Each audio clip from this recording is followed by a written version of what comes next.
देश के प्रधानमंत्री के हाथ भी 22 बेगुनाह बच्चों के खून से रंगे तक मुझे लगता है मानेंगे नहीं, इसलिए सरकार को उखाड़ के फेंकने की तैयारी की जानी चाहिए। कह रहे हैं कि इस्तीफा सिर्फ धर्मेंद्र प्रधान का नहीं होगा, इस्तीफा मोदी जी का चाहिए। और राहुल गांधी जब धरने पर बैठे, मोदी खुद इस पूरी गंदगी में शामिल है।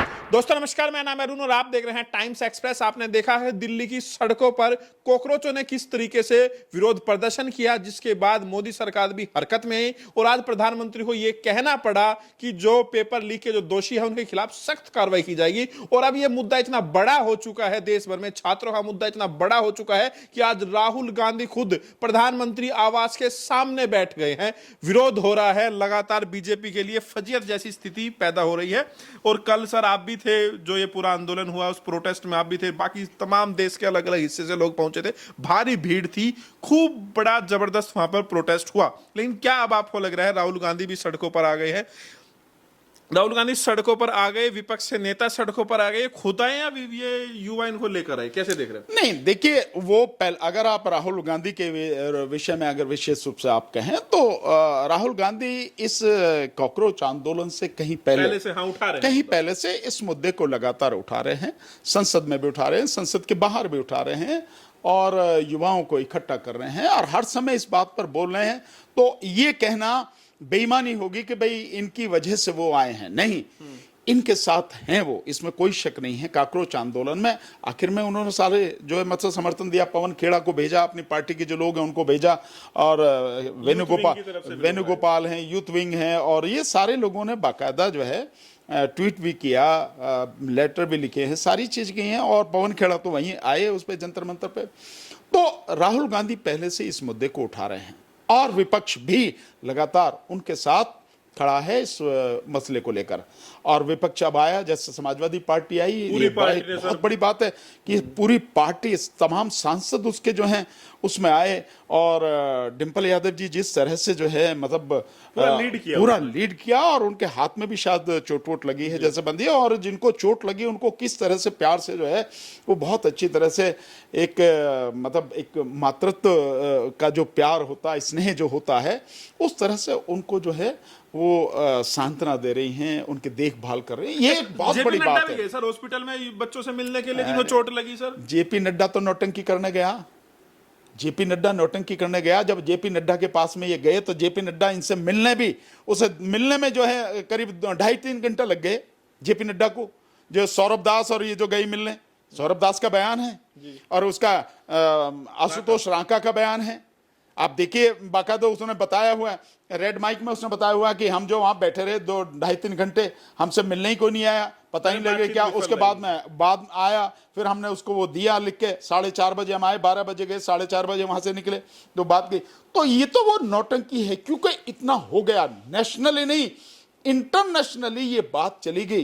क्योंकि इसमें अगर आप देखोगे तो ये आंदोलन के समर्थन में आंदोलन, इंग्लैंड में भी आंदोलन हुआ है, पूरे देश भर में हुआ, पूरे देश भर में हुआ है। वो बॉम्बे में हुआ है, वो नागपुर में हुआ है, पुणे में हुआ है, वो लखनऊ में हुआ, तो पूरे देश में ये आंदोलन हुआ इतनी जबरदस्त तरीके। इसलिए वो नौटंकी करने आया है, नहीं तो वो कल्ली ये सब चीज होती ही नहीं।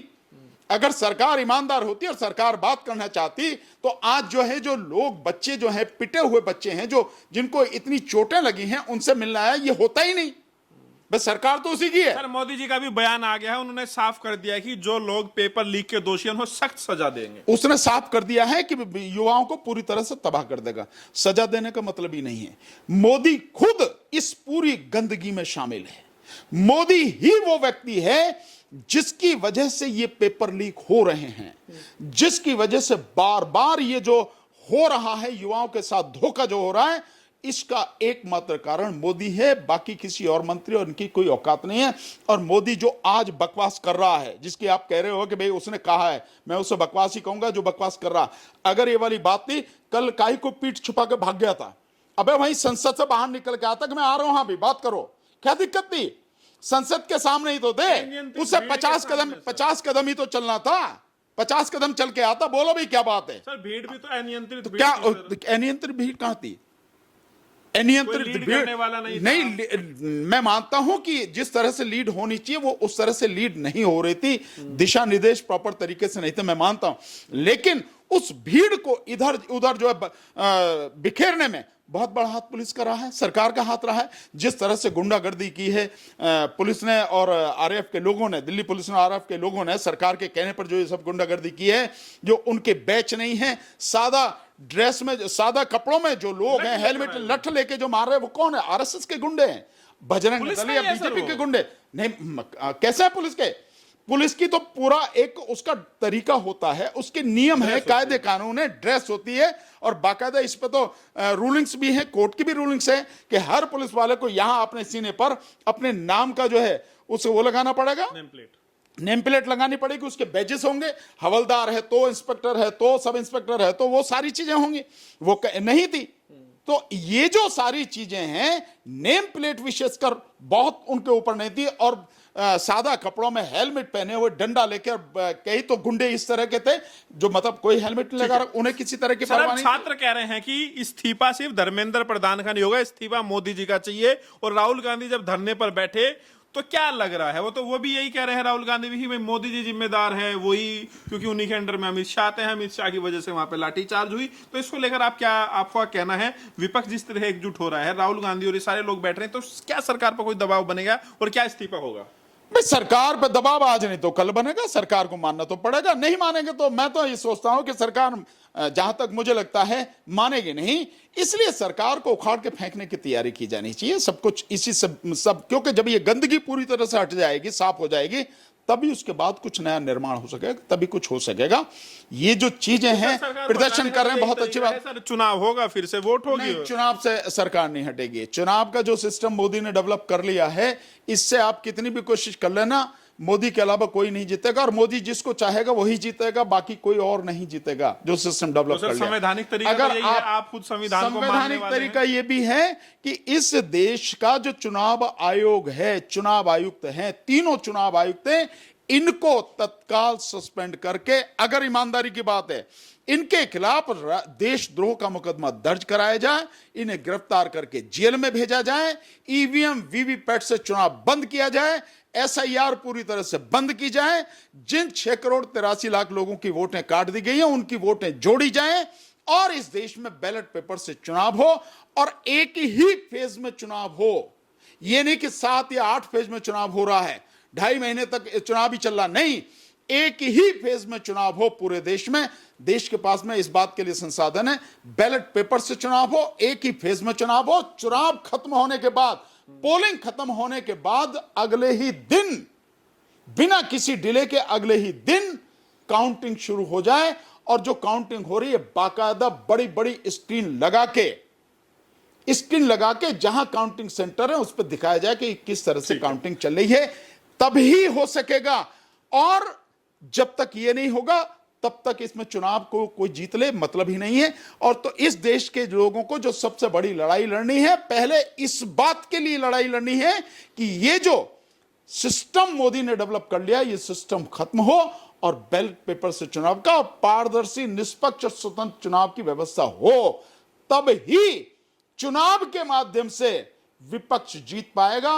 नहीं तो ये सिस्टम रहेगा तो मोदी को। आखिरी सवाल है शॉर्ट में, आप ये बताइए सर, ये जो छात्र आंदोलन कर रहे हैं, कह रहे हैं कि भाई इस्तीफा लेकर जाएंगे, इस्तीफा लेकर जाएंगे या बिना इस्तीफा के ही जाना पड़ेगा? मुझे तो पता नहीं कि क्या होगा क्या नहीं होगा, लेकिन एक बात जरूर मैं कह देता हूं, जितना बड़ा ये आंदोलन हुआ है, कल जितने लोग आए, मैं अंदाजा मेरा इतना तो था कि लोग ज्यादा आएंगे, क्योंकि मैं परसों रात को जब गया था तो जितनी भीड़ मैंने देखी उतनी भीड़ कभी जंतर मंतर पे थी नहीं, रात में भी, ठीक है ना। तो मैंने कहा कि 10 गुना लोग आएंगे, लेकिन कल जो लोग आए उस 10 गुने से भी कहीं ज्यादा लोग आए। 1 लाख से 1.5 लाख लोग, बच्चे, और ये वो लोग थे जो अपने आप आए हैं, जिन्हें कोई बुला के नहीं लाया, और देश के कोने कोने से आए हैं, देश के कोने कोने से आए हैं वो सब लोग, लड़के लड़कियां, इस तरह से लोग आए हैं।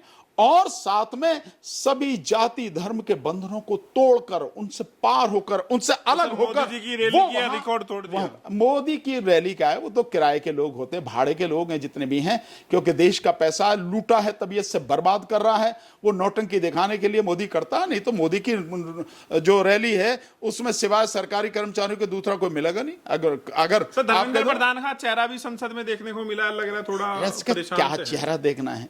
जिस व्यक्ति के हाथ, उसके ही नहीं, देश के प्रधानमंत्री के हाथ भी 22 बेगुनाह बच्चों के खून से रंगे हों।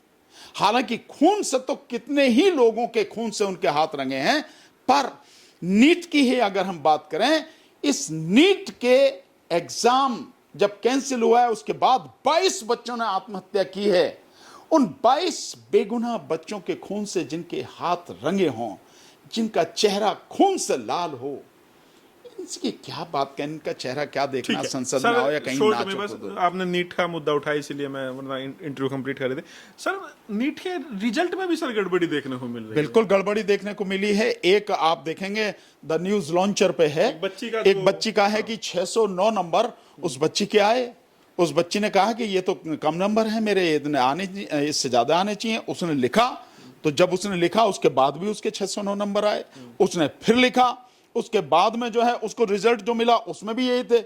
और उसके बाद फिर उसने जब कहा कि ये क्या तमाशा है भाई, तो दोबारा जब उसने लिखा तो उसके 157 नंबर हो गए, और कम हो मतलब 609 के 157 हो गए। और यही नहीं, एक और भी इस तरह की घटना है, ये तो सामने आ रही है, वो है न जाने कितना घपला हो के कितने गड़बड़। देखिए, ये एजुकेशन सिस्टम को पूरा धंधा बना लिया है। और एक जो पेपर नहीं करा पा जानकारी रही है, सरकार। 15 लाख, भाई पेपर क्या रहने का, धंधा बना लिया ना, धंधा बना लिया है। 15 लाख करोड़ का कारोबार है ये एजुकेशन सिस्टम के माध्यम से। तो 15 जो ईमान जिनका बिक चुका है वो जरा जरा सी पे बिक जाएंगे, तो 15 लाख करोड़ तो बहुत है, पूरी सरकार ही बिक जाएगी, और बिकी पड़ी है सरकार।